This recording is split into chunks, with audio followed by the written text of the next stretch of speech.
Welcome back to Edgework here on the Hammer Betting Network, a daily live NHL show, Monday through Friday, 10:30 a.m. Eastern Time. Today is Friday, June 9th. We're through 3 games now of the Stanley Cup Final this year between the Vegas Golden Knights and Florida Panthers. Series now currently sitting at 2-1. We will dig into the series price as sitting at what it's at right now versus where it was at prior to the series, as well as what's gone on in Game 3 there to get us to this point. And as we do so, we're going to look at the Pinnacle Sportsbook to pull up those series prices, and that's because Pinnacle is the world's sharpest sportsbook and available to bettors in Ontario. You can find out what professional bettors have known for decades. Pinnacle is where the best bettors play. You must be 19 plus in Ontario. Please play responsibly. Not available in the U.S., but guys, it's been a little bit since we've got to talk about some of the games that have gone on. We've seen a little bit of progression in the series. It looked like maybe Florida was going to be dead based on what we were seeing out of Vegas and the way that they were coming out. Rob, what did you make of the response out of Florida last night? You think that maybe they've got some life in them now, or is that kind of just all they've got and we saw it all last night? Well, I know they won the game. I don't think they played particularly well. And even that third period, when you would have expected them to kind of make a push, it took until a couple minutes left. I mean, they had 4 shots on goal through 18 minutes of the third period yesterday. And Vegas is pretty suffocating when they have a lead. They've defended the leads really well in third period, both in the playoffs and the regular season this year. So it's hard to fault Florida. But I don't know. It really lacked like that response. Like, again, it's weird that we're talking about this because they won, right? Like they won the home game. That's what they needed to do. But it felt like Vegas played the better game, and it's felt like Vegas has kind of dominated this series so far. They've been much more physical. And honestly, if the game is going to be called the way that it was last night, where it's just penalty after penalty after penalty, I think that works in the Knights' favor as well. We've seen Bobrovsky in the playoffs, 5-on-5, he's been exceptional. When you have to get him moving side to side on these power plays, it's a lot tougher for him overall. And the Panthers' penalty kill, in my opinion, is pretty rough. So honestly, not impressed with Florida. I guess if you're a glass half full kind of guy, you would say, well, Florida hasn't played their best game yet or haven't played well, and they're still very much alive in this series. But I'm not that type of guy. I still think that this is a very big uphill battle for them. Especially if Tkachuk is now nursing an injury, obviously, comes back in the game, scores a goal. Like, for him not to be out to start a period, it's got to be something pretty rough or bad, because that's, he's just a playoff performer. But I don't know. I thought the game was just didn't have much flow. Crowd wasn't into it for most of it. I don't necessarily blame the refs for the penalty calls or anything like that, because I'm an advocate for calling what is a penalty rather than just letting everything go and then picking some random play to call. But it felt like it had no flow. And honestly, I don't think Florida played very well last night. So lucky that they get the win. But I think it's a big time uphill battle for them right now. Yeah, Matt, you see the series price currently sitting at plus 231 for Florida now, minus 270 for Vegas. Rob talking about the uphill battle that Florida's got to climb. That's clearly reflected here in the odds. But would you maybe be interested in getting behind a series price at this point on either one of these teams based on kind of what we've seen out of them so far and the way things have played out? Yeah, here's some real exciting stuff. I've probably concluded my true betting portion of the program when it comes to the Stanley Cup Finals, right? I feel like I stole a little bit when it came to my money line bet on the Panthers yesterday. Rob's right. Like, where was that, the world famous hockey desperation, right? You're down 2, you're coming back home. You're supposed to light that first period on fire, right? The place should be jumping. And, it's funny, Rob and I both sort of within a couple of minutes last night had very similar tweets. He mentioned that it was one of the worst hockey, Stanley Cup final games of all time.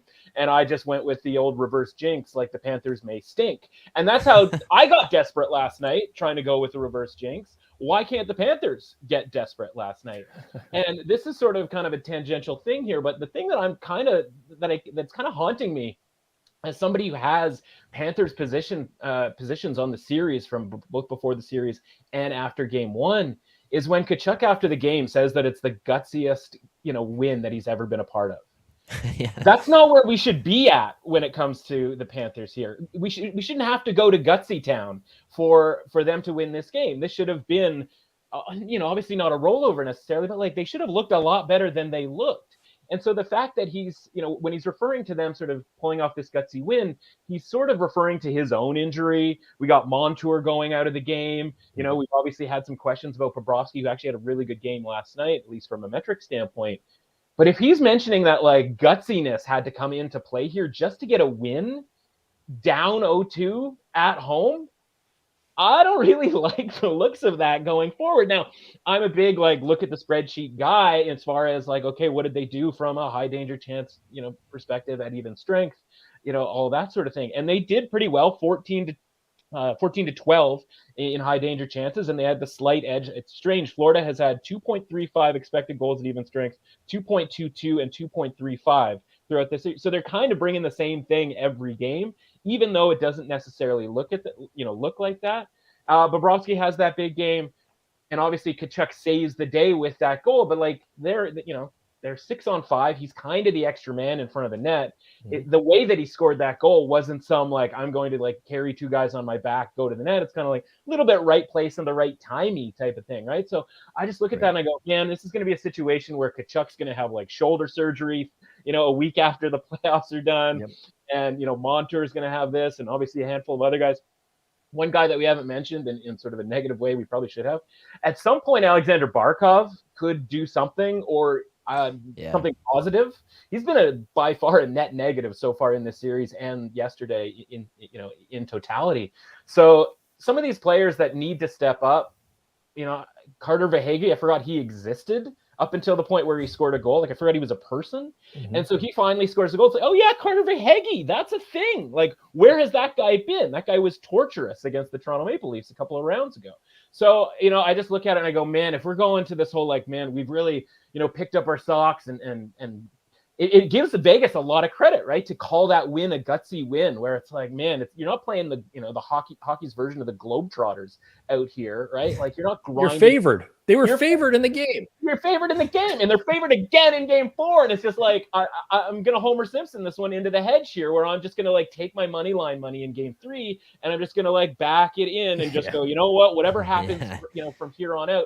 And listen, if Florida wins Game 4, I'm going to be delighted because it's going to allow me an opportunity to get off my Panthers positions. But I'm certainly not pressing my luck here as I did in Game 3 by kind of coming in on the Panthers on the money line. So, I know it's not all that fun for people out there, but that's my opinion. That's my view of this series. If you're pulling out the gutsy card in Game 3, that's a bad sign here for me. I think there's been very few games in the playoffs where the Panthers have played a complete game. And this is kind of what it looks like. Game 1 and 2 is what it looks like when, they just don't pull out a miracle or a coin flip or something like that. And they've played a lot of these types of games where, they just even, I talked about this last week where everyone is getting on Rod Brindamore for the comment, right? Well, we didn't get swept or and he's just getting roasted on social media. I know exactly what the guy meant by saying that. They played a bunch of coin flip. They lost 4 coin flips. He called tails 4 times. It came up heads 4 times. And that's been the Panthers all playoffs. And now we're just kind of starting to see how, I guess maybe our opinions are changing a little bit when they just don't get the results. But even when they do get the results, it's how much longer, is this sustainable? They only have to win 3 more games to win the Stanley Cup. But they're going to have to do it in a manner where they're not going to dominate Vegas in games. They're not going to have that game where Vegas just gets shut down and they win 4-0. And it's I don't think they have that in them. Yeah, there's only so many times the coin is going to, sort of turn on that side. But, that was kind of the case. To be honest with you, I felt better about Florida after Game 1, and they lost that game, technically 5-2, right? But, you saw obviously the Aiden Hill save and all of that sort of thing, right? That story could have been written a lot differently. This is the game where, as you see guys, obviously Gudas is probably hobbling around there, pretty significantly. And nobody's going to go nuts over Radko Gudas, but that guy matters on a game-to-game basis. And, again, so it seems like you literally go through their top Conn Smythe candidates, right? And they're oh, there goes Matthew Tkachuk. It's well, Montour's looking pretty. Oh no, there he goes. He's in the dressing room, right? It's not nearly as sort of, okay, down 2-1 as it was being down 1-0, even though they are coming off of, what was, again, technically a win. But, so who knows, man? Like, it's not looking good, I don't think. Well, this comment here from Otto kind of brings some of that to light there. Going in, I thought Vegas and Florida played a very similar style, but Vegas had more talent and a better coach. Nothing in the first 3 games has changed me off of that, and that's kind of where, even So Money had previewed that in terms of just these two teams play very similar ways, but one of the things too we were going to see that has been a storyline through the first 3 games was discipline, and we saw the Florida Panthers lack some of that kind of they were getting away with. Maybe it was more so than even just being disciplined in the first few rounds, and now all of a sudden it's kind of starting to turn on them where you're going to get penalized for some of those things, and Vegas is a team that will make you pay for those situations. Yeah, but that's the thing though, Zach, right? Like, it's only a lack of discipline when the penalties get called, because we've seen Stanley Cup or Stanley Cup Finals in the past where you're like the quote unquote more aggressive team, like they get credit for being more aggressive because the refs can't call everything, right? Like I think of like Bruins Canucks back in 2011, right? Where they're just wailing away punches on the Sedin twins. It's like, yeah, that's totally cool. Whereas now all of a sudden, the aforementioned Radko Gudas comes over and gives a guy a little bit of a cross check that frankly we see basically every single stoppage of play for the last 2 months. And now all of a sudden it's a penalty. Now maybe it's a penalty because they want to even things up and they don't want a team to go on the power play, which would be a fine case to be made if they weren't picking and choosing power plays, just handing them out hand over fist the rest of the games of this series.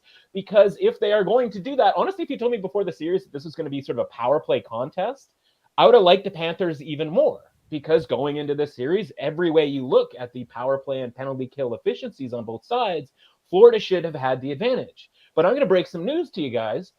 If Florida doesn't score a power play goal, they're probably not going to win this series, right? They're 0 for 12. Now, again, maybe that's just short-term variance. And the longer this goes, we'll sort of even out those, percentages.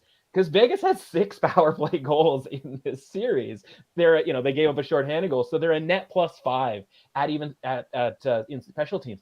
And so you look at it and you go like, well, no team's going to overcome that, or it's highly unlikely that a team's going to overcome that, right? And so, first 2 games you throw in a relatively bad Bobrovsky, and yeah, of course Florida was going to look bad. So Bobrovsky plays a little bit better last night. They win a game going 2-0 in the special teams department.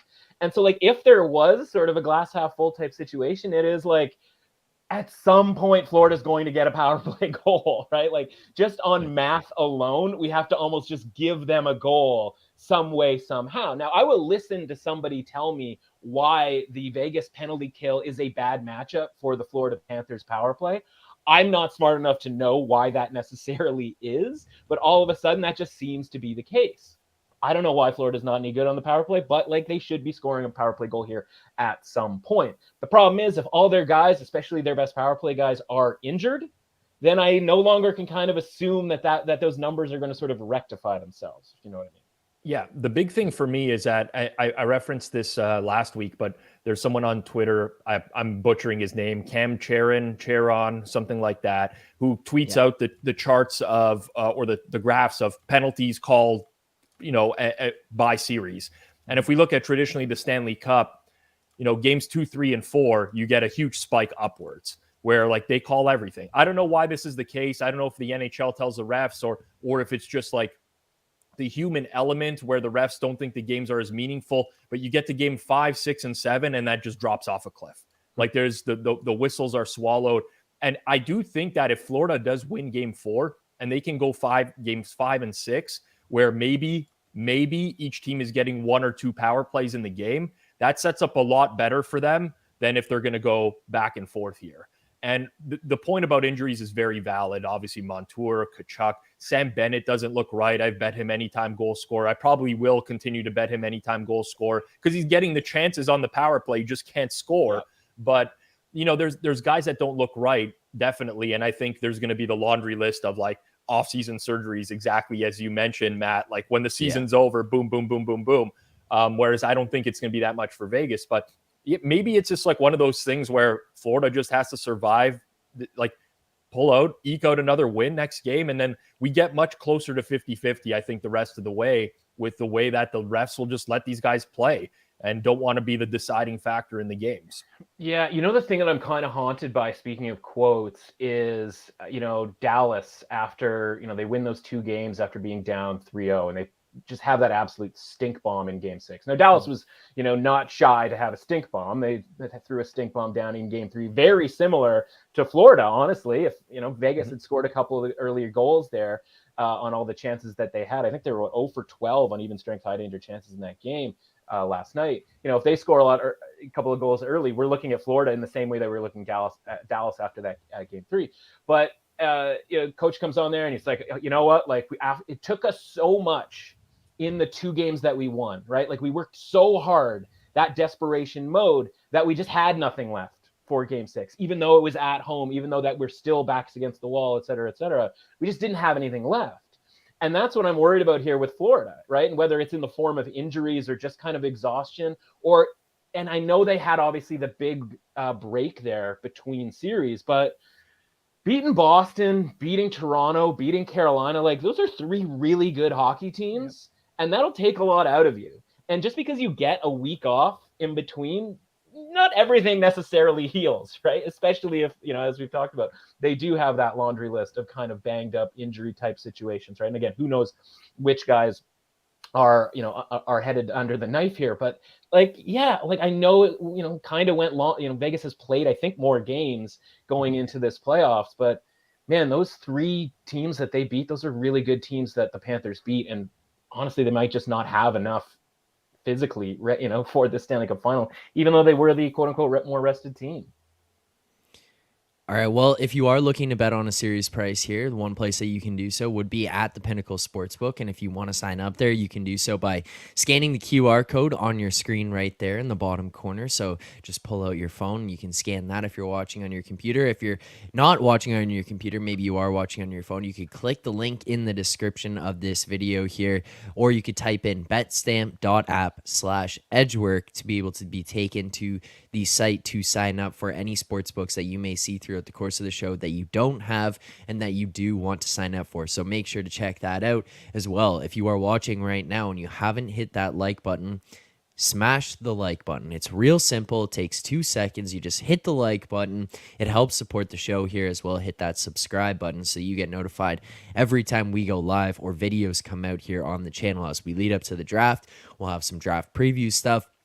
We'll have some stuff ahead of free agency, looking at what teams should be looking at, what players they should be looking at to improve their teams ahead of next year, as well as we'll have some different fans of teams coming on to break down what they want their team to be acquiring during this offseason. So all those videos will be coming out here on the Edgework channel. But, guys, let's get into Game 4. We'll look ahead to tomorrow night's game. We'll look at some of the odds that are out there, whether or not we are interested in some of the stuff or just kind of our opinions on some of the prices as they currently sit right now. So we'll start here first and foremost with the money line, the sides in this game. Vegas currently sitting at plus 106. We got Florida favored here yet again, minus 117. Best price available there is at Pinnacle. And Rob, you see these prices open up. We saw Florida obviously a favorite there in game 3. Win that game, make it 2-1. Is this going into this one a lot just having to do with them being at home here again? Do you kind of think that this price is in the right spot? Would you expect it to have gone out to this point, minus 117 for Florida? Like, where do you kind of feel like this price is right now versus where you thought it should be? Yeah, I don't think yesterday's game would warrant a drastic shift one way or another towards either team. Like, sometimes you do see a scenario where a team wins by 5 or 6 goals. The price moves quite a bit because of that. What I find interesting is that yesterday in games 1 and 2, we had basically most of the market on a total of 5.5. Yesterday, we had most of the market on a total of 6 because of those first 2 games, being pretty high scoring chances. Now we're seeing the market back to 5.5 for game 4 here. I'm inclined to lean towards the over again in this game. Honestly, I know yesterday was kind of like a slog fest, not a ton of chances. Power plays kind of like ruined the momentum. You do get Sergei Bobrovsky playing a little bit better, but I think there's enough quality, especially on the offensive side of both of these teams, that I don't necessarily believe these should be priced 5.5 until later in the series, when again, you're not going to get those power plays. So that's kind of the early lean, but I'm with Matt on this one. Like this is a pretty tight, like efficient market at this point, right? Like, when I talk about like a lean in a regular season that I'm maybe not playing, I think the gap between the market price and that lean is a little bit bigger than it is here in the playoffs. It's just a way more uncertainty in these games, and especially when you add in, or those Florida injuries on top of it, and not knowing the health of these guys going into the crucial game. It's pretty non-appealing for me to go for the full game market here. I mean, there's certainly a few props that I would be somewhat interested in. And again, it's not widely available yet. This is very early for the props market, but I can talk about, a couple of things that would typically stand out to me in this game. But from a major like market perspective, lean Vegas, lean over, neither of them warrants a bet, in my opinion. What prices would you maybe be looking at here? Like, let's say start with Vegas. Like, if you're going to bet Vegas, you're leaning towards Vegas here, what price would you need to be able to jump on that and act on Vegas? I would say, this is just personally speaking, plus 115, I would bet Vegas. Okay. That's kind of my target. Do I want to? No. I mean, so we see in the chat here, we have Slam Deal, right?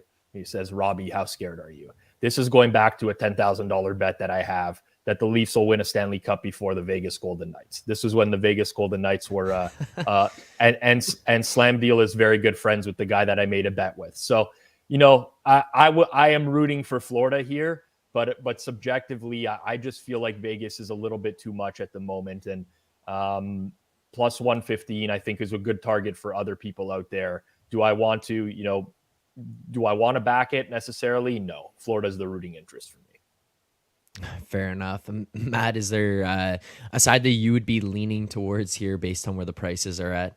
No, I'm right there with Rob, minus the fact that, or minus the element of having to move some money around, throw it into escrow, get some, get the accounts working pretty aggressively. I'm also with him on the element of the over. Bobrovsky was 1.71 goals saved above expected in that game yesterday, right? Mm-hmm. Now, I don't even mean this sarcastically, but that's Adin Hill like levels when it comes to stopping the puck. Adin, speaking of Hill, he was very average. He was, minus 0.06. So right sort of an average level goaltender, which is kind of who we thought Adin Hill was until he has been awesome for basically a month straight. If they're going to keep handing out power plays, then even though Florida can't seem to score on them, I got to lean over. If we found a prop market out there for a Florida Panthers power play goal, I think them scoring a power play goal is kind of equivalent to their money line in a lot of ways, where it's I don't think they win the game on Saturday if they don't score a power play goal. I know that's, sort of kind of a weird thing, or, to sort of bet on, but I'm probably going to get a better price than minus, 120 essentially is sort of the consensus. I'm going to get a better price on them to score a power play goal than I am to, getting them to win the game. So if I'm looking to support the Panthers in some way with kind of honestly a fingers crossed mentality at this point, which I think we're both sort of sitting at, that's kind of a deep rooted prop that I would like to get my hands on, or theoretically would like to get my hands on. Though at this point, like I said, right, it's very Homer Simpson-y. Let's get me out of here. Let's start summer and let's start working on football. I will say there was one interesting thing yesterday. So Dom Lucian tweeted the article that he had in The Athletic yesterday about how, generally speaking, teams that win the Stanley Cup are lucky. I mean, because it's a good combination of shooting and goaltending in the playoffs that gets you to the Stanley Cup. But Vegas had the highest PDO of any team in the playoffs, I think dating back 20 years or something like that. Yeah. And for those that don't know out there, PDO is it's a very imperfect measure of luck, right? It's just taking your team shooting percentage and adding your team save percentage. But Vegas was at essentially an unsustainable percent. And we see a game yesterday where Bobrovsky has 1.7 goals saved above expected, like Matt mentioned, and kind of that Vegas PDO starting to drop. So, I mean, there is still don't get me wrong, the Golden Knights have played great in the playoffs, but they've also gotten exceptionally unlucky in the sense that both their shooting percentage and their goaltending is like performing at what would be an unsustainable level for a longer period of time. So maybe there is something there where like, this is it, right? Like highest PDO, look how much higher that is on the graph compared to everyone else. And that's nuts. The infuriating part is I've been sitting there just tapping my watch going like any time now, right? Like for that to come down for their, I measure it in sort of high danger chance conversion rate, right? Where like the league average is around 12% and they're firing things off in the mid 20s all playoff long. Like it go through and just go to the even strength, like goal share. It's like 49% against Dallas, 48% against Edmonton, right? And the difference is every time, and I tweet this out, feels like every single game, every time they get a chance to score, they put the puck in the net, right? And does that mean that Vegas has like some superhuman, super talented players? I mean, I guess they do, because otherwise, like what's the, explanation, right? Like apparently Jonathan Marchessault is just that awesome. And so, meanwhile, like Jack Eichel comes into this as their favorite to win the Conn Smythe Trophy, comes into the series, and he hasn't scored in a month. Right? Like what planet is this? Right? Like what are we dealing with here? Right? So now, Marchessault's the heavy favorite because he's the guy who's converting all these chances, but like he couldn't buy a goal through the first, series and a half. And then he gets the natural hat trick, I think, against Edmonton there. And then it's, he's off and running, right? So this has been happening since basically March. And Zach, you know how I know that, right? It's because of my adoration for the Los Angeles Kings and the idea that they were going to come and take the, division away. But every time I, became obsessed with what, following the Kings and obviously the Golden Knights, and of course the Oilers as well, because, that was the sort of division race. But I'm watching these Golden Knights every single night. It's like, 3-2 win. It's like, okay, well, let's check on the metrics. It's like, well, they were about 42% in the expected goal share. And that's why none of us like them coming into the playoffs, right? Yep. So, Vegas is going to end up winning the Stanley Cup here in all likelihood. And I'm going to take a loss for the playoffs entirely, despite the fact that, like, I've been on Florida through, some pretty lucrative pricing and some other, nice series and crack and stuff, et cetera, et cetera. But if you had told me before the playoffs started that the Golden Knights are going to like win the Stanley Cup, I'll be like, yeah, I'm going to take a loss on this on the Stanley Cup playoffs. Like that's just a thing that's going to happen because I thought March could not be continued into April, into May, and now into June, and it has. And you just sort of shake your head and go like, all right, cool. Like, kudos to them. And like, yeah, you do have to be quote unquote lucky to win the Stanley Cup, right? Or in some cases, just avoid being unlucky. And this year with this sort of batch of teams, yeah, honestly, it was probably going to come down to quote unquote puck luck, right? And and whether you get sort of hot shooting, right? Let's throw the NBA and the Miami Heat into the mix, right? Like they were the third worst shooting team from outside in the NBA. And then now they're regularly firing off 50% 3-point shooting games. I don't know why, right? Like I'm not smart enough to know why. If I was, I'd be far richer when it comes to this sort of stuff.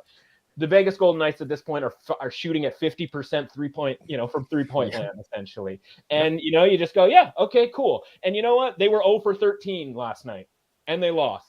Now, again, the power play element comes in there and they almost saved the day there by having both of their goals come on the power play. Because again, I'm watching these games and, I think Rob and I, and of course, Zach have been watching hockey for a really long time. And you kind of know like what's worth a penalty and what isn't. And, I made the joke last night, do not drink every time Craig Simpson says, Paul Maurice is not going to love that call. Right? Because that's about as far as Craig Simpson will go as far as like making any claims whatsoever about anything in any significant way. Like that is like him being like, that's the worst call I've ever seen. That's his version of that. Right. Yep. And so the fact that he's suggesting that, and of course, and immediately, by the way, the reaction isn't the shot of the player who took the penalty. We're not lingering on the guy picking himself off the ice. We're going directly to Paul Maurice with these reactions. Yeah. And it's a lot of wows. And then there's like flying off the handle on the one where like Stevenson, like speaking of which, that Stevenson play, right? Cutting back into the middle and like jumping into the air and not landing your jump like you're an Olympic figure skater doesn't usually get a penalty call. Usually you go like, okay, kind of cool try, but like we're not going to give you, a tripping call because you tried to stop on a dime and jump through traffic like that. Yeah. All of a sudden with 11 seconds to go or whatever it was, that's a penalty now going into overtime. Like what happened to the fact that a homicide almost has to be, committed before we call penalties for overtime. Meanwhile, we just saw a guy getting like carried or carrying a dude like to the net on the other side for Florida. And like that could have easily been a penalty that if we had watched, we would have been like, yeah, like don't love it like at this point in the game, but like, right, like the picking and choosing of these calls, whether it's the after the whistle stuff on like Gudis or some of the, again, like the fact that Florida has to come into these games and be like, we're going to play less aggressively. Yeah, exactly. We're going to play less physically. Like what on earth is going on in this series where like, that's something that like has to be said. Now I understand like maybe that's sort of like a, kind of a shot at the officiating or whatever. Like, I don't really think he means that they have to be less physical, but like, again, like I know what a penalty looks like. I've been watching it for a really long time. And all of a sudden, like everything seems to be a penalty. And I'm not just saying like the ones that Florida takes, some of the ones that Vegas takes too, don't feel like they're all that penalty. But honestly, if going forward, if they stop calling penalties, like I would have said before the series, I want more penalties. Cause like I said, I gave Florida the advantage, from a power play perspective. But if they're just not going to score, then there's nothing we can do about it. Yep. Fair enough. Well, no official plays on the sides of the totals are leaning towards Vegas, lean towards the over there. But Rob, you did kind of tease you were looking at player props. Now, just a disclaimer, the player props markets aren't widely available right now. Not all the markets are out there, not across all different books. So it's more looking towards stuff that we're looking at that we might play tomorrow when these do become more widely available. But Rob, what is the first thing that you're looking at for tomorrow that you'd be interested in once these markets do become more available? Yeah, a little bit concerning with the Brandon Montour injury yesterday. I know he's not right, but what we've seen so far in this series is Brandon Montour shots on goal props set at 3.5, and the over has been roughly plus 130-ish in every game. And if that's the same price for game 4, I will be betting the over on Brandon Montour shots on goal, because it's very clear that Florida is activating their defense a lot in this series, whether that's Montour or Forsling or Ekblad. They're generating a lot from the back, and they're trying to put pucks to the net. I think, that was very clear last night, not necessarily in that they got shots on goal, because they didn't, but there was an emphasis on trying to generate from their D. And if you look at Brandon Montour this series, he's 24 Corsi attempts in 3 games. Like, that's 8 Corsi attempts. He's putting 8 pucks towards the net on, a nightly basis here. And you're getting a 3.5 shots on goal prop with plus money on the over. I think that like normally would be an accurate pricing for Montour, but I think that what Vegas has done in this series has caused Florida to change their style a little bit. So that's one that I'm going to be looking at as well. The second thing I really want to notice over the next day or so, especially through the Panthers practices, is whether or not they try something different on power play 1. So I think people should really pay attention to this. I think the most likely swap, if it happens, is Carter Verhaeghe takes Sam Bennett's spot on power play 1. And if that happens, you're going to get a pretty good valuable bet, in my opinion, on Carter Verhaeghe anytime goal scorer, because he's not going to be priced like that as if he's playing on the first power play. And the one thing I will say about Sam Bennett is Sam Bennett has had a lot of chances on power play 1. He just can't score. Yesterday, there was one where Barkov fed it across the ice to him, and he just fanned on it, really. I mean, he had a great opportunity to score. Expected goals from that spot, I think, was like 0.4 for that chance last night, and he couldn't put it in. But I'll be keeping an eye on what the Panthers do, because it's going to be a topic of conversation, right? No goals, 12 power play attempts. Do we switch it up? A lot of the Florida fan base is pining for Verhaeghe, who shoots a lot, to be on that power play. And if he's there, shots on goal, over, anytime goal scorer, that would be a look for me. It's not a guarantee. We're going to have to monitor that over the next day or so, but I think that's a good look. But they talked about it in I should reference the Canadian post-game show, that Verhaeghe had moved into the power play spot for the last power play that they had in the third period. And there's sort of surmise, I mean, we're reaching here at this point, that just him struggling, Maurice saying, okay, you're on the power play 1, sort of gave him confidence. Whether that level of confidence guided the puck home miraculously in overtime, that's up for the panel to sort of decide, how far they want to go with that, right? But just that reference is, to your point, is that like that's obviously something that is not just on the radar, something that's absolutely done. And I love the element with Montour as well.